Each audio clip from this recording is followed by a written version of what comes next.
My name's Dante Marioni. I'm a glassblower from Seattle, Washington. I'm Preston Singletary, and I'm a glassblower from Seattle, Washington. Preston and I are high school friends. He lived down the street from me in Seattle, and we were been friends since, I don't know, 15 years old. So I started blowing glass in 1982. I started blowing glass a few years before him, and then after, I guess he was probably about 20 years old, he started working with glass too. It started off as kind of just a day job, really, for me. You know, I started going to Pilchuck in 1984, and then I started to learn how artists work with glass based on everybody else that I was working with. He moved up from California, I don't know, it was like 77 or 78. We ended up, becoming fast friends, and been friends ever since. We moved to Seattle when I was 15, and I started blowing glass right away because we knew people that had a studio, and that's all I've ever done.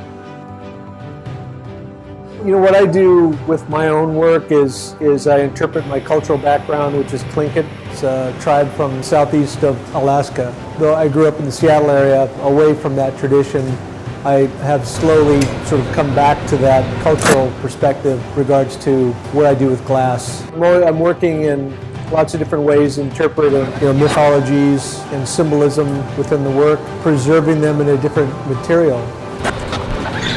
We all sort of embody the same sort of technique, which is a Venetian derivative.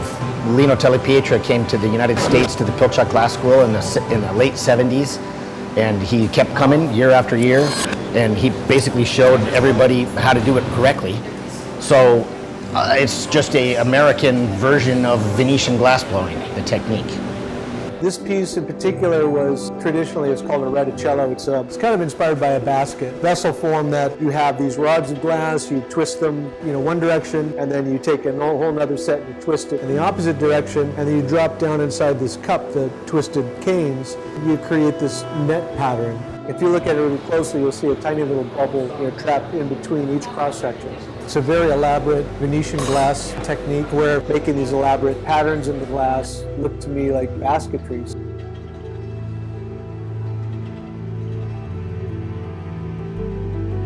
Several years ago, Dante and I started working on pieces together, and basketry was the first jump-off point. So then we took this, split that bubble in half, we blow that form out, so he pre-made that and brought it with him. And then I made this other band with layers of color, and so that was joined together with the top section, and then we stuck the bottom section on there.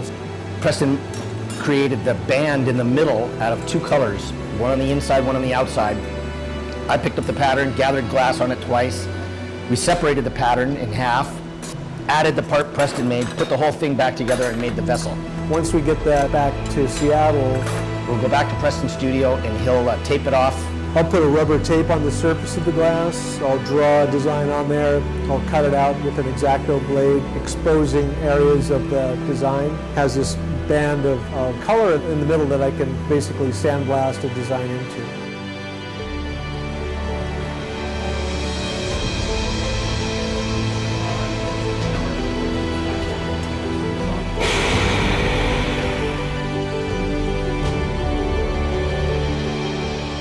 When I first started, I worked all the time. I worked weekends. I'd go and help people out in their studios and gain a lot of experience. And I would seek out several people who you could watch and learn from. Everybody has different advice, and so I would just say vary the experience and watch people that are better than you and people whose work you admire.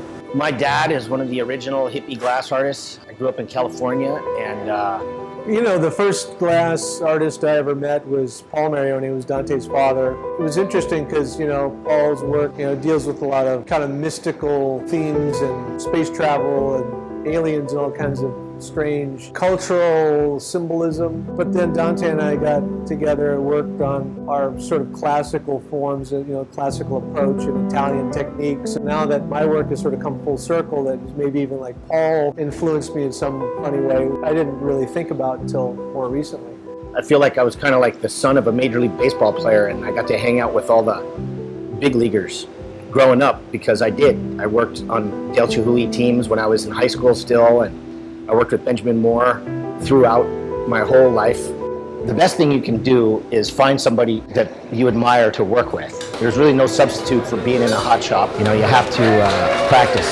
The most important thing an individual can do that wants to work with glass the world over is to go to the Pilchuck Glass School. It is the global epicenter of studio art glass. It is the place to go to learn how to work with glass.